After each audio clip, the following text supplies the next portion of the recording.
I have a couple more subtraction problems here for you. Now before we dive into these, I want to talk about how our new definition for subtraction works with some of the rules we already know. Specifically, I want to look at this one.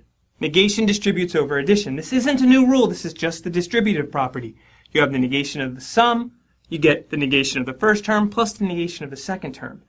If we look back at our definition of subtraction, we see the addition of a negation is a subtraction. So I can write this side over here as the negation of x minus y. All I've done here is taken this plus the negation of y, turned it into a minus y, because that's our definition of subtraction. Now we see what we're doing here is when we take the negation of the sum, all we're doing is flipping the signs of both of the terms in the sum here.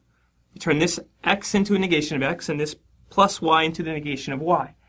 But now I want to take a look at what happens here when we stick a negation in for y. Let's take a look at that. And what I mean by that is if I start here, and instead of having a plus y, I put in a plus the negation of z, what happens? Well, still we go ahead and distribute this out, distribute the negation, we'll get minus x plus the negation of the negation of z, and all we're doing there is distributing the negation. Now over here, x plus the negation of z. That's subtraction. So this is just x minus z. And what's going on over here? Well, we still have the minus x, the negative x here. And the negation of z, well, that's just z. And look at that. We've taken the negation of x minus z, and that becomes the negation of x plus z. We've just flipped the signs here. We take the negation of x minus z, we get minus x plus z. All right, so this in mind, this is really nothing different than what we already know. This is just the distributive property. Let's move on to our two subtractions. Right here we have negative 15 minus 28. That looks exactly like our distribution of negation here. We can just go backwards. Negative 15 minus 28. We go backwards, and that's going to be the negation of 15 plus 28.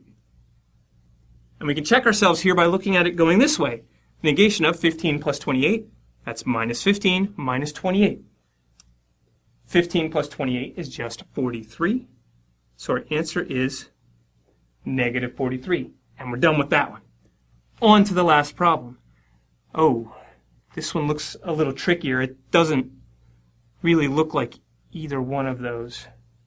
Wait a second. Check this out. We're going to go back here and look at this right here. I can use the commutative property to reverse the order. All I'm doing here is switching these two. So instead of negative z plus negative x plus z, I have z plus negative x. And z plus negative x, that's just subtraction. You add the negation, that's the same thing as subtraction. That's z minus x. So the opposite of x minus z is z minus x. The opposite of 37 minus 89 is 89 minus 37. In other words, to solve this problem, I can look at this subtraction, 37 minus 89, as the opposite of 89 minus 37. And that's easy to compute. 89 minus 37, that's just 52.